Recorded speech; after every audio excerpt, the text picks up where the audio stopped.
Good morning, everyone.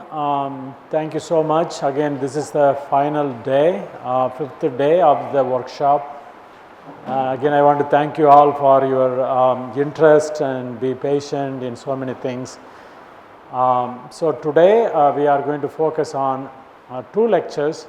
One is I'm going to talk about what are the treatment options out there in the literature, and then including drug discovery, and then the last portion I'm going to talk about what are the options like master students, PhDs and postdoc, what are the opportunities for you to come abroad, get training or postdoctoral training or master studies, etc. So I'm going to give you a couple of slides. So again, today is going to be mostly like getting your feedback, and then discussion, and then finally we will have a quiz. We already have 20 quiz will be there. You can take only 15 to get the score, but the 5 more is kind of options for you. So let's keep it very simple and easy today. Before I get started, do you guys have any question for me?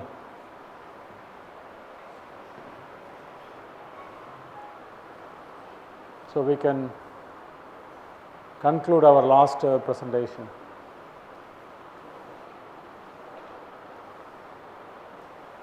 Any questions? Almost done.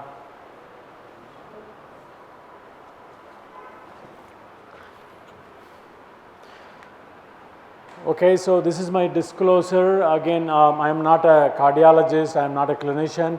I'm a basic scientist, so I'm going to give all my, the literature review. Everything is based on my own opinion, so I just want to make sure that don't take my recommendation as a clinical recommendations. So again, I have a couple of slides to review what is cardiomyopathy. Again, we have various types of heart diseases. Valvular heart disease, pericardial disease, congenital heart disease, which is the myocardial infarction, and then hypertension, coronary artery disease, arrhythmia, for example, conduction disorders, endocardial disease. So there are so many subtypes within heart failure, and hypertrophic cardiomyopathy comes under cardiomyopathy class. So again, there are various types of cardiomyopathies.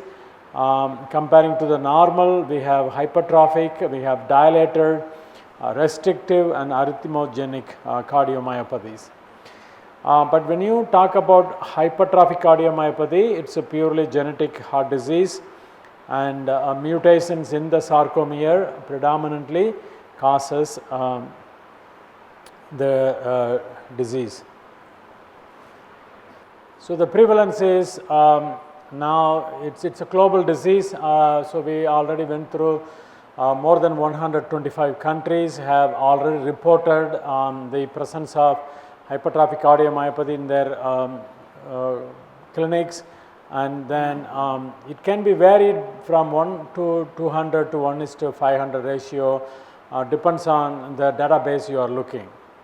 But it's a highly significant prevalent disease, mostly underdiagnosed. So that's a thing you can see in this diagram. It's almost like in the US 700,000 adults, but only 15% were diagnosed. So again, if you look into India, for example, still hypertrophic cardiomyopathy, the awareness, diagnosis, the treatment, etc. is still very early in the stage. So we don't know the exact prevalence in India, for example. So what are the symptoms? Again, you can think of shortness of breath, chest pain, palpitation, fatigue, and then syncope. It's a very much defined. You have to have a family history. You have to exclude all other secondary risk factors that all could involve in developing the disease. Again, in the US, there is a registry called SHARE registry, and that registry has all the or most of the hypertrophic cardiomyopathy patients in most of the hospitals associated and got the registration. So again, hypertrophic cardiomyopathy we discussed, it is a heterogeneous, highly variable, it has a series of complications. Again, 20 to 45% of the patients, they can go develop heart failure as kind of end stage, and then 4 to 33% they can develop cardiac arrhythmias and then sudden cardiac death. And importantly, when you talk about arrhythmia, so atrial fibrillation is the predominant cardiac arrhythmia normally witnessed. Then there are like 4 to 9% of the patients, they also show stroke. So again, additional complications. So why should get medical treatment for hypertrophic cardiomyopathy? Why we have to do the treatment for the patient? Any idea why we have to treat them?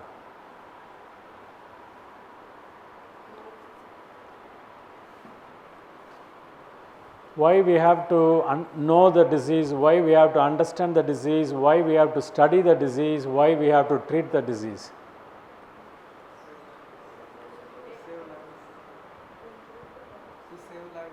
To save lives, to improve the life, to improve the all this disease outcome, right? The patients, they suffer a lot. So we have to come up with a way to treat them so that they have a better quality of life. So that's really the end goal.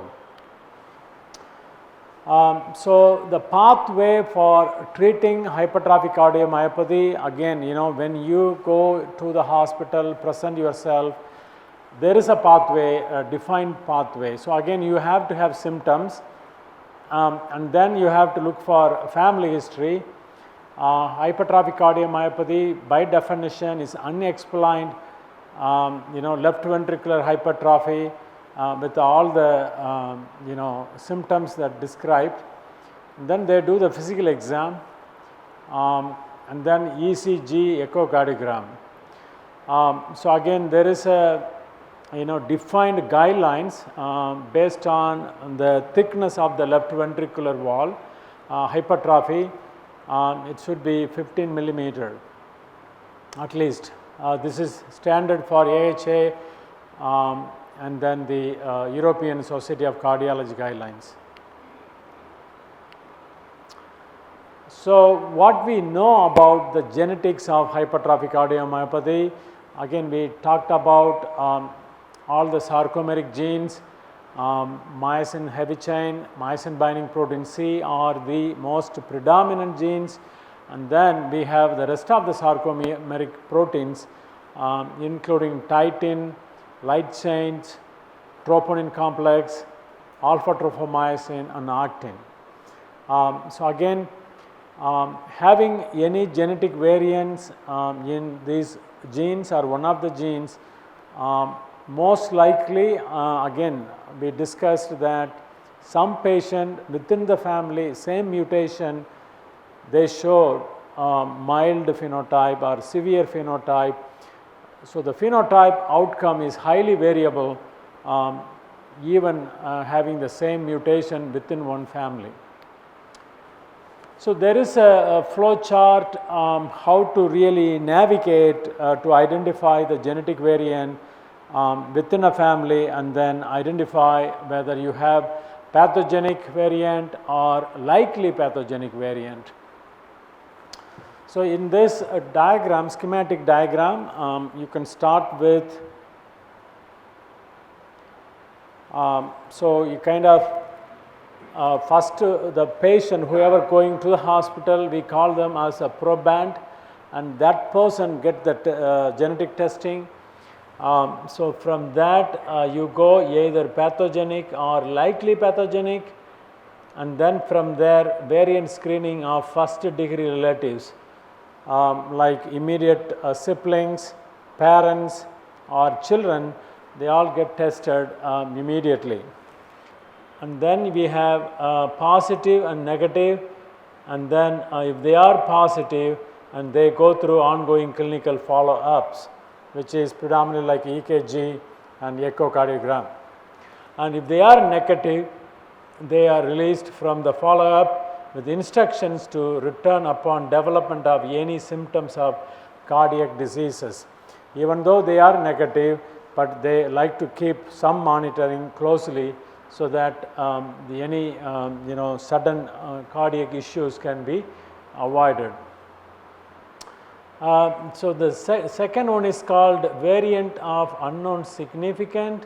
Again, we see, for example, the variant, whatever we identify, if we don't know whether that can cause a disease, and then kind of collecting more clinical data, again require additional screening down the road. And the last one is negative or no genetic testing. Again, just they follow the ACC and AHA guidelines.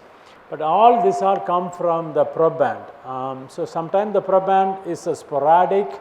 So again, you can have either the genetic variant can come from grandparents and parents and so on, or it can start from you.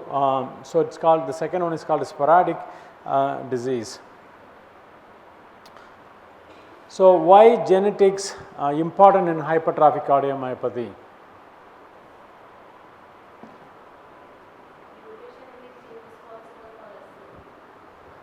Mutations? Okay. Okay, that's good.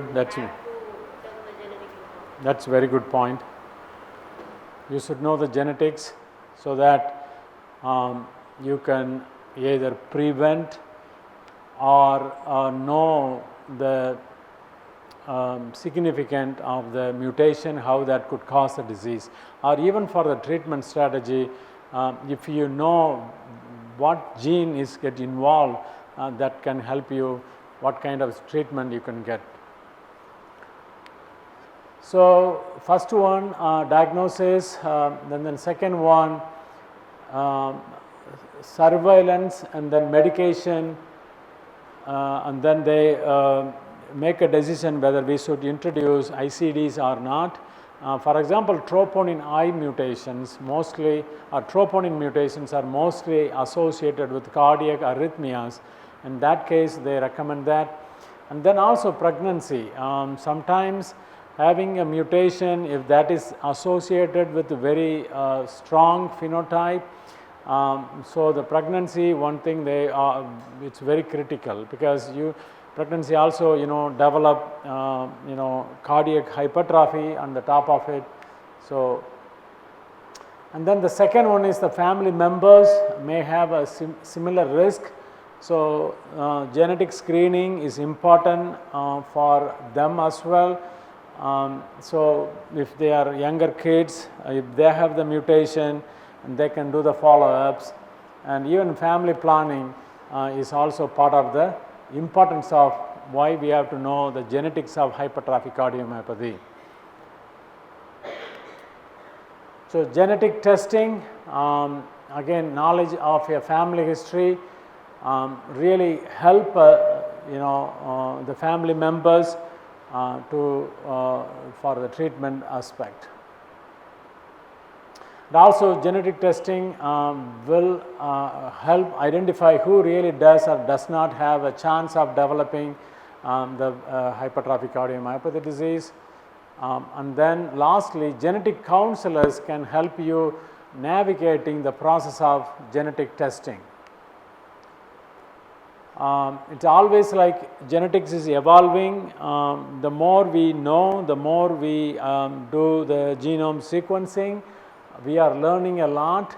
Every year, every time we look into the literature, we see something interesting and very new. So always you have to be on the top of it and never hesitate to ask any questions. So what is genetic counseling? Why we have to do genetic counseling?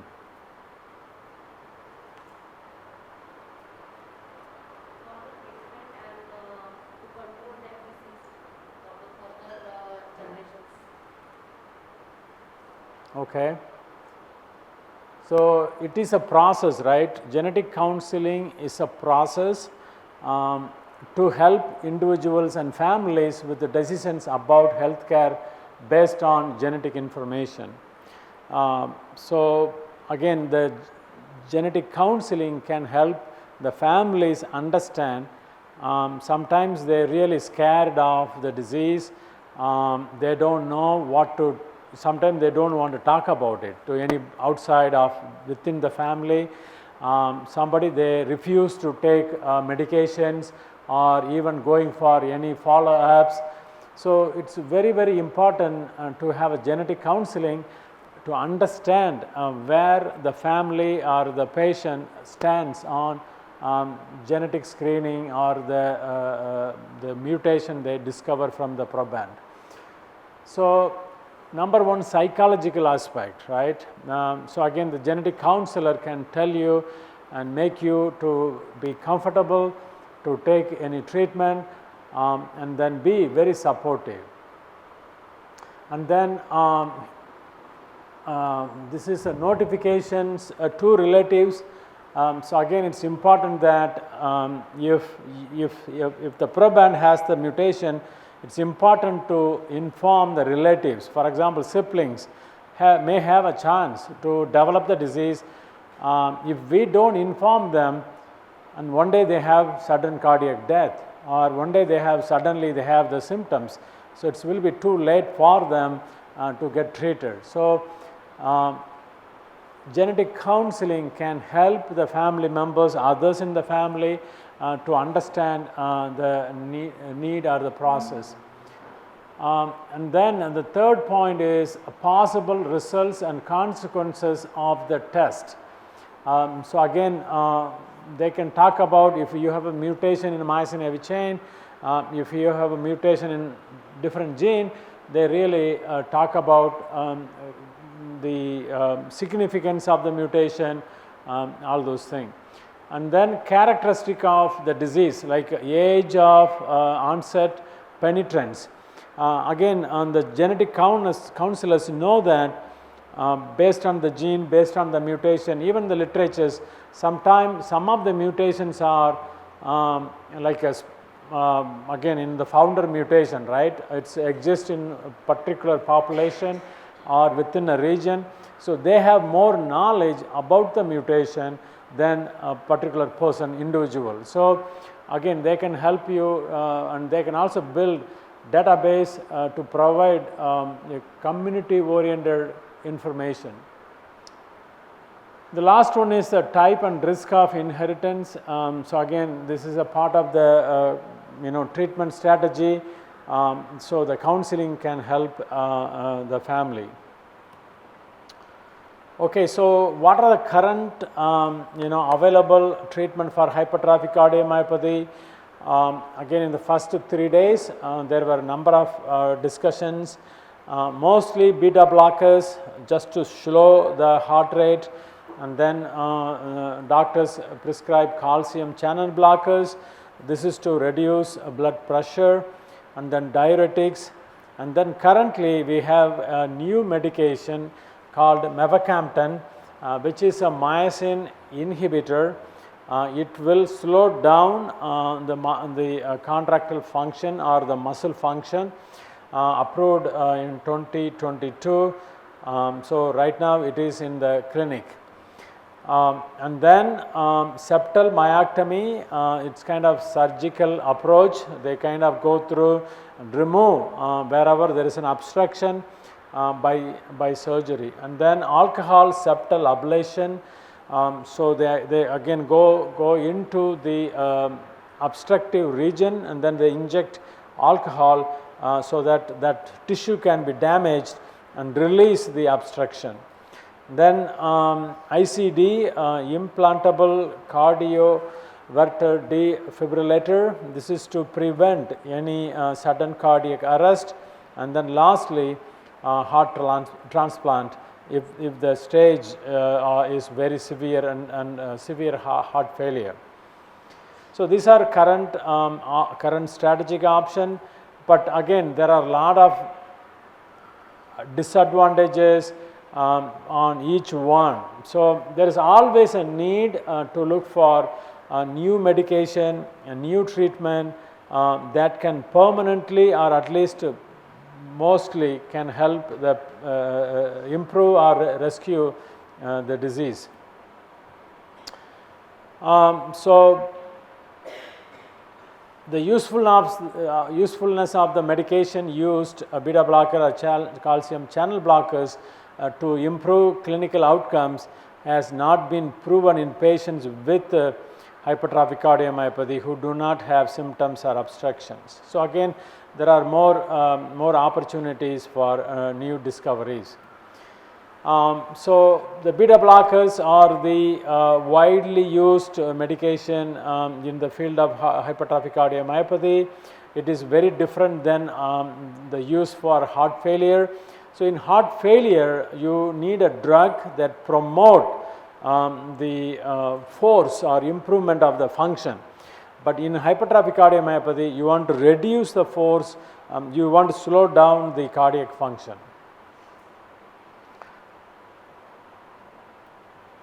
So again, you know, it's kind of challenge that, you know, right now when you go on hypertrophic cardiomyopathy disease, you can have multiple combination of drugs all in one pill for one convenient time. So again, a lot to learn, more to come.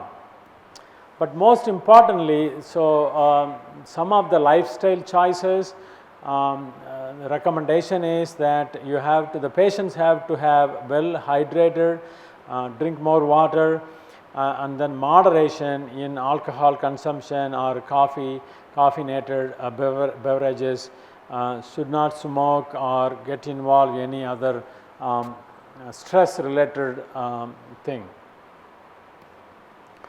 So the American Heart Association has a very defined guidelines for the management of hypertrophic cardiomyopathy. In this one, family with known disease causing variant. Again, if the answer is yes, then you go, the patient has a family variant, and then yes or no, and then kind of further clinical or genetic testing, which is not required because they already know that, but then the relatives should be present with the clinical evaluation.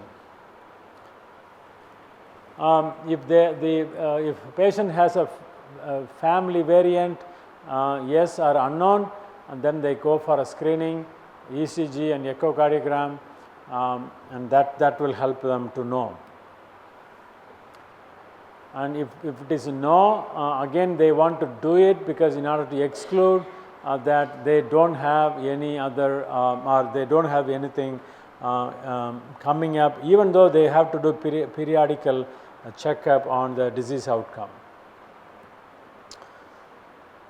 Guidance for individuals diagnosed with the clinical hypertrophic cardiomyopathy. These are the guidelines available if you are a phenotype positive. So here complete baseline evaluation.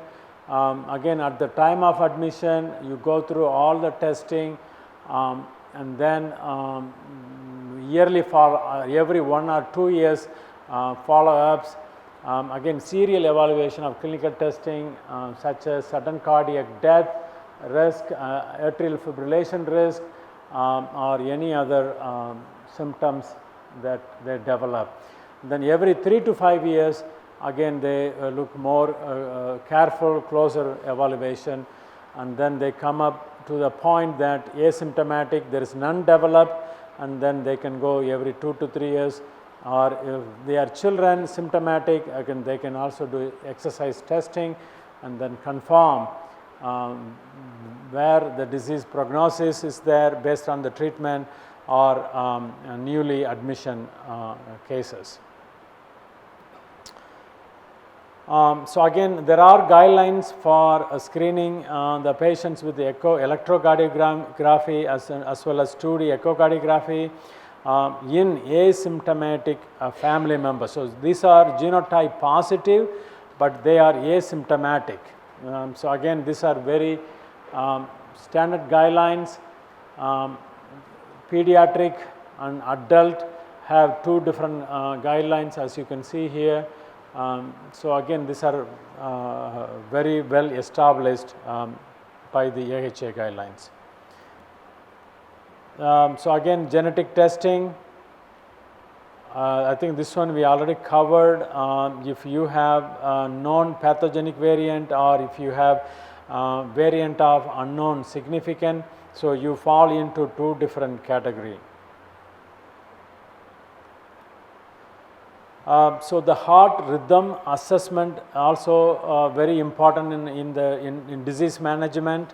So again, there are some classifications here, which I am not going through all this thing, but I will share the slides with you guys.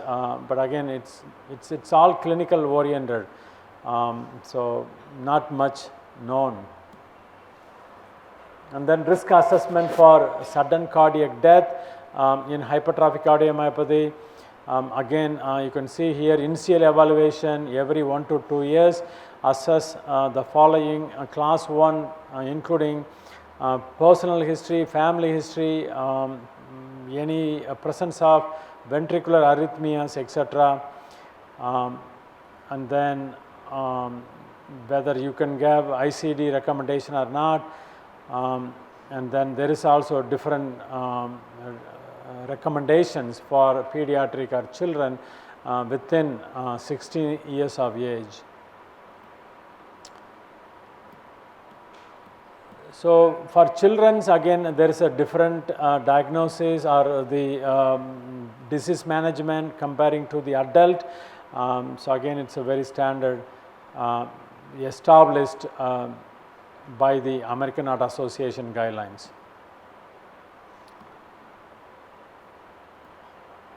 So a lot of into the clinical aspect, which I am not very familiar, particularly the obstructive. If you have obstructive, non-obstructive, you fall into two different set of disease management,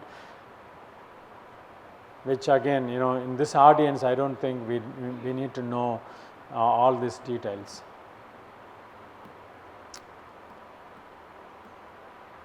Obstructive hypertrophic cardiomyopathy, I think we also looked into this.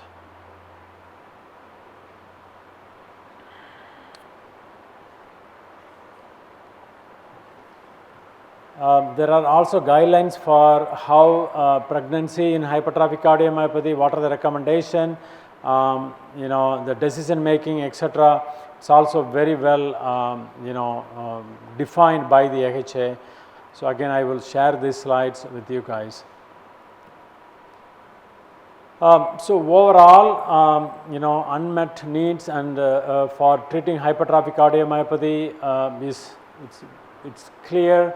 I think in European countries, in the States, it's very well defined by the European Society of Cardiology as well as American Heart Association. But again, South Asian countries like India is still in the very early stage. Genetic aspect is very important. Genetic counseling is important. Clinical assessment and decision making are very, very critical. Treatment options are very, very important. Again, timely, routine, assessment also very, very important. So now I am going to switch a little bit into the drug discovery. This is the most fun part as a basic scientist, because again, the clinical side, we don't get involved in all this diagnosis, treatment and decision process, but at least in the basic aspect, our job is to understand how genetic variants can cause the disease and how can we treat in early or prevent the disease development. So this is the kind of timeline of some of the major advantages or advances in clinical trials in hypertrophic cardiomyopathy. So really going back, I think 1959 or 1958, it's kind of started, and then all the way to today we are now. So 2020 we got the mavacamten, and now there is another drug called aficamten. It's also now in the clinical trial. It's not been approved to treat the patient, but it's kind of the next generation of mavacamten. So you can see the drug discovery aspect is still ongoing. Again, every gene and the region of the mutation within the gene can cause different phenotype, different disease outcome. So again, clinicians always tell that it's a highly heterogeneous disease. Still we don't know how to treat a hypertrophic cardiomyopathy patient perfectly. So there are a lot of opportunities for the treatment or new drug discovery aspect. For example, mavacamten being used to treat patients with obstructive hypertrophic cardiomyopathy. So if you are non-obstructive hypertrophic cardiomyopathy, you cannot use mavacamten. So again, myosin binding protein C mutations are mostly non-obstructive hypertrophic cardiomyopathy. So there are a lot of opportunities. So the mavacamten, you can see here the exact use. So when we have a normal sarcomere, we have thick filament protein, thin filament proteins, and the normal contractile function, normal relaxation. With the hypertrophic cardiomyopathy, we have hypercontraction, meaning that more myosin heavy chain interacting with actin, and so more cross bridge formation here, and then that could cause the hypercontraction as well as delayed relaxation, resulting or because can also lead to myocardial energetic alteration. As a result, hypertrophic cardiomyopathy can be developed. So mavacamten can specifically bind on myosin heavy chain head region and reduces its activity, resulting you can see there is a reduction in total acto-myosin interaction, and then kind of slow down the hypercontractility process, and then improved the complication and then energetic outcome. So it is a cardiac myosin inhibitor. It pretty much reduces the number of acto-myosin cross bridges and decrease contractility. So it's very well now being used in clinical right now. But it's not enough, right? As we discussed, there are a lot of opportunities really to go. This one, CRISPR-Cas9 gene editing. So there were two papers side by side in 2 years ago, 2022. One is in vivo gene editing, correcting the gene mutation. So you can use CRISPR-Cas9 technology. This were tested in mouse model. So they give AAV vector and then specifically deliver the Cas9 with the guided RNA, and that can go and correct the gene mutation. And then this one,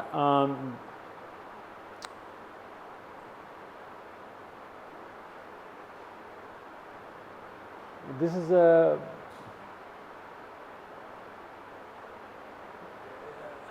I think they also use a similar mouse model, but different approach than the first one actually.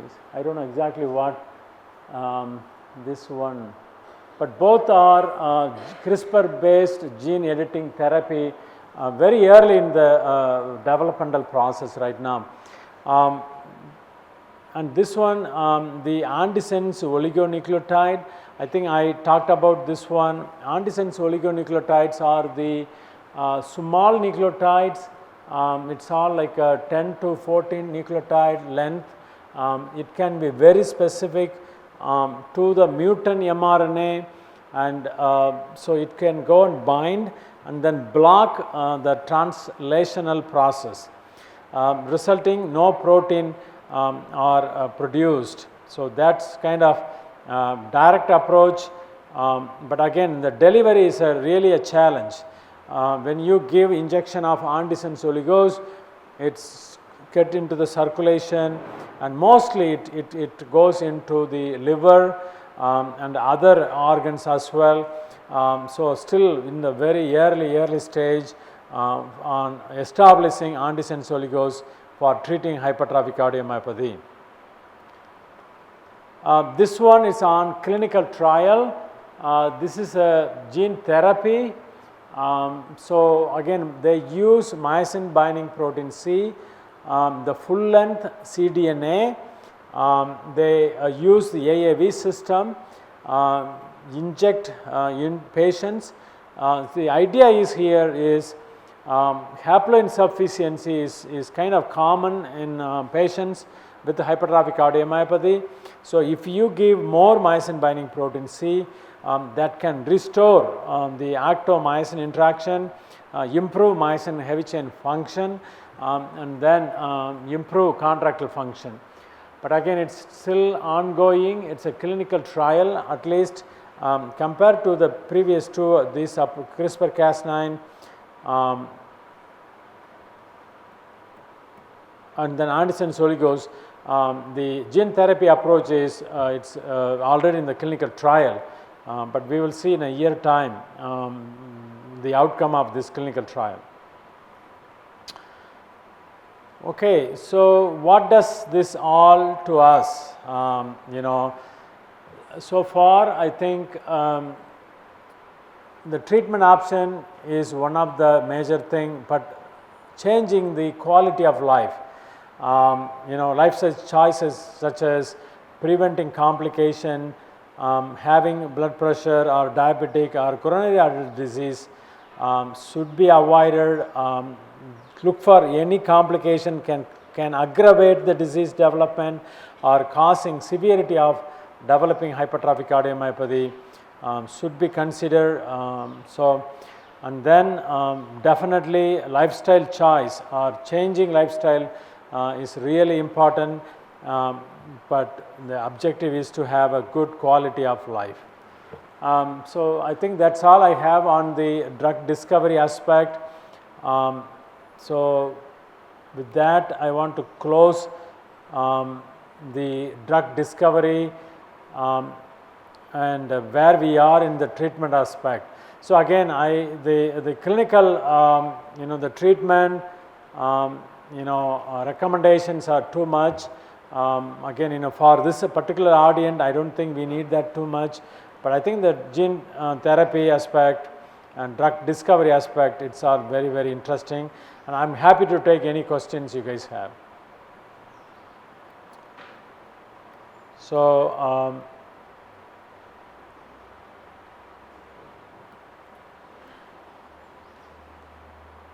yeah.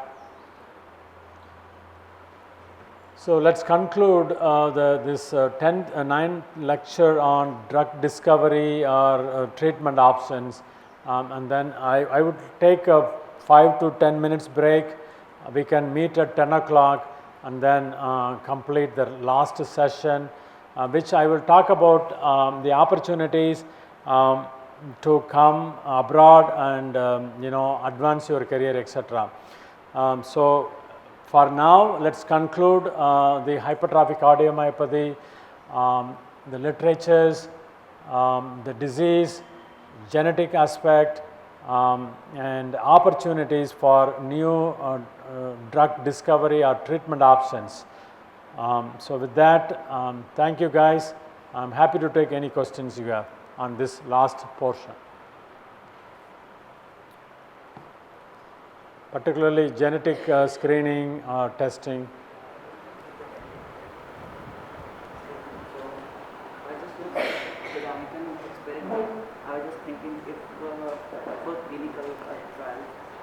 nanomotors with some kind of element that will go through the vein near the heart where there will be pulse, and it will do the ablation there itself, and it's very localized, so it doesn't need any kind of open heart surgery or something. They call it the bubble, the delivering system through echo. I think what is it called? The echocardiogram, they use it to specific regions. They can open gas bubbles, right? They deliver it, right? Yeah. So nanoparticle delivering again. How do you damage the tissue? It's like localized heat or some kind of high frequency acoustic, where it will try to, with the thermal heating, it will try to ablate the. So maybe that can be the one possibility. Yeah. That what I was thinking of. Other was like localized heating through the laser, but the problem with the laser is it will heat other tissue as well. So that's the more complicated. But if we use nanomotors, then I think it will be much easier. Yeah, maybe there will be some complications, which I don't know. The thing is how you go so if you send the nanoparticles, it goes into the heart, myocardium, but the obstruction is only in the top region, right? So how do you specifically target? You need some guidance. Yes. So if you have some magnetic particle on there, something, what it does, it will try to guide to that part region and then burst. Yes, and then burst it through the some RF frequencies, something like that. I'm just thinking it's just a Gedanken experiment. So yeah. You should to think of establishing this idea.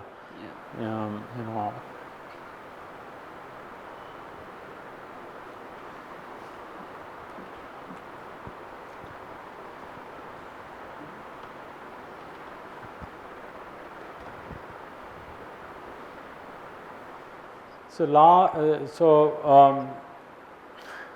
again, we discussed there are like more than 1400 mutations, so many genes, secondary risk factors. The complications are very high with the hypertrophic cardiomyopathy. Even is it one drug? Is it going to help? We don't know. Because understanding the disease development is still like it's not 100% knows how it comes. Again we told, like within a family, two people have two different disease outcome. One person has a very severe, one person has almost mild or asymptomatic. It could be the secondary risk factors or lifestyle choice or the hormonal imbalance. A lot of factors are involved, so you have to exclude them one by one. Yeah, so more to study.